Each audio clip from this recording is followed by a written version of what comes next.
तर महत्त्वाचे प्रश्न सभागृहात मांडायला कधी आले नाही। काल फक्त आरोप करायला आले। एकनाथ शिंदेंनी उद्धव ठाकरेंवर टीका केली। काही जण म्हणाले सभागृहात आलं नाही तरी चालतं, पण निरोप समारंभाला आलं पाहिजे असं काही जण म्हणाले। याचा अर्थ भजनाला नाही पण भोजनाला जायचं। शिंदेंनी उद्धव ठाकरेंवर टीका केली।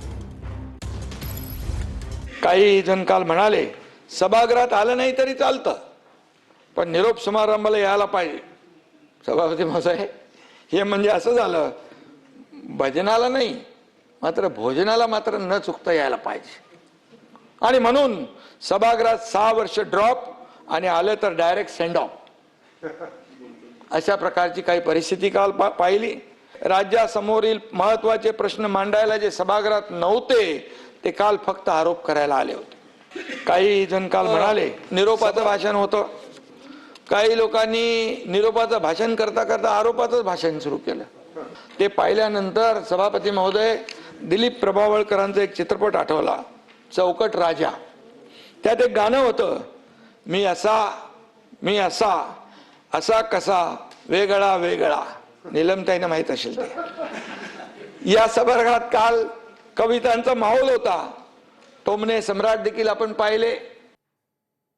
उपमुख्यमंत्री एकनाथ शिंदेंनी विधान परिषदेत उद्धव ठाकरेंवर निशाणा साधला। यावरून एकनाथ शिंदे आणि अनिल परब यांच्यात तोलेबाजी देखील पाहायला मिळाली।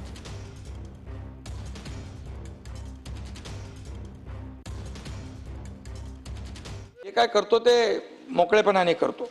आणि म्हणून जाता जाता एवढंच सांगतो, रास्ते भी हमारे होंगे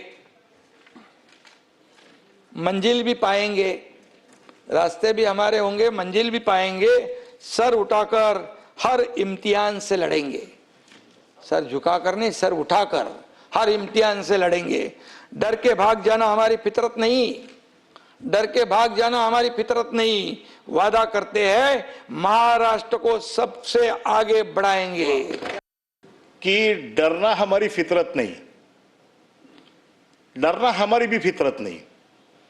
मी देखील समोरच बसलोय त्यांच्या। जे त्या संकटातनं ते गेले त्या संकटातनं मी पण गेलोय। पण डरना हमारी भी फितरत नाही। परंतु आजूबाजूला बसलेले किती लोक त्यावेळेला मातोश्रीवर रडलेत याचा साक्षीदार मी देखील आहे।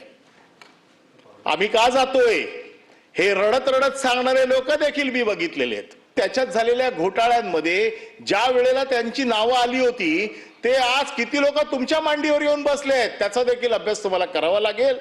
पुस्तक जेव्हा काढताना बात निकलीये तो दूर तक जाएगी। ऐनवेळी नाही तर आदल्या रात्रीच पायलट सुमितची निवड झाल्याचं फडणवीसांनी म्हटलंय। कॅप्टन राहुल ओबेरॉय यांनी पोट खराब असल्यानं ड्युटी बदलून घेतली असं देखील फडणवीसांनी म्हटलेलं आहे।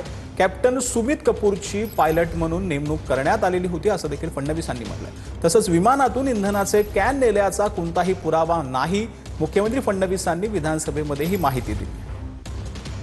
पायलट राहुल ओबेरॉय यांनी त्यांचे पोट खराब असल्याने त्यांना सकाळचे फ्लाइट ऐवजी संध्याकाळचे लातूर जाणाऱ्या फ्लाइटवर ड्युटी देण्यात यावी असे सांगितल्याने VSR कंपनीच्या ऑपरेशन्स टीमने या दौऱ्यासाठी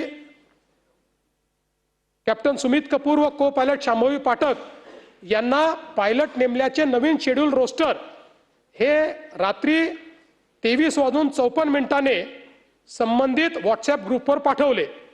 त्यामुळे ऐनवेळी कोणत्याही पायलटची नेमणूक करण्यात आलेली नव्हती, तर पुरेशा आधी व आदल्या रात्री पायलट सुमित कपूर व को पायलट शांभवी पाठक यांना नेमण्यात आले होते। दुर्घटनाग्रस्त विमानातील मृत्यू पावलेल्या सर्व 5 जणांचा विसेरा व ब्लड तपासणी करण्यात आली। त्या रिपोर्टमध्ये विषाचा अंश आढळून आलेला नाही।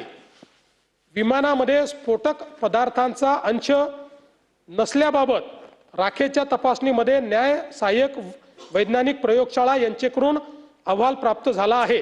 सदर विमानातून इंधनाचे वेगळे कॅन वाहून नेल्याबाबत कुठलाही पुरावा आढळून आलेला नाही।